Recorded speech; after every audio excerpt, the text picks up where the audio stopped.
Now, if you look at this and say, judge not that you be not judged, and you believe that what he's saying here is that you are to live without any guidance, you're to live without any rules, you're to live without any truth or error, it's false, and it's false by the verse 2, and it will be false all the way down through the passage, right?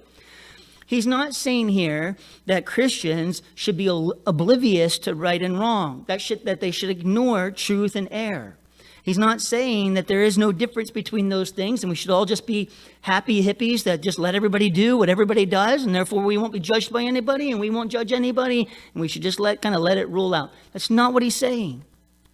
He actually says, for with what judgment you judge, you will be judged. There is a judgment and we are to be judges to certain degrees. In verse 2, that's what he says, right? That's going to happen. 1 Corinthians chapter 2, verse 15 actually says that the spiritual man judges all things. Jesus said in John chapter 7, verse 24, do not judge according to appearance, but judge with a righteous judgment. Jesus, who tells us here, judge not that you be not judged, tells us in John 7 that you should judge rightly. And you're like, what's going on? Well, you have to understand what he means in the word judge, right? Again, he's not saying don't discern. What he's saying is you can't condemn.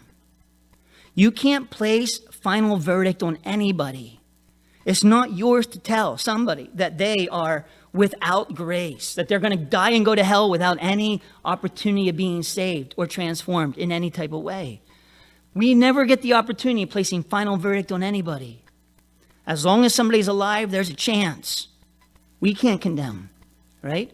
But we can discern, which is what we are expected to do, the truth between right and wrong. Because he says there in verse 2, for with what judgment you judge, you'll be judged. And with the measure you use, it will be measured back to you, meaning that he expects us to judge with God's judgment. And that judgment is going to be the scriptures.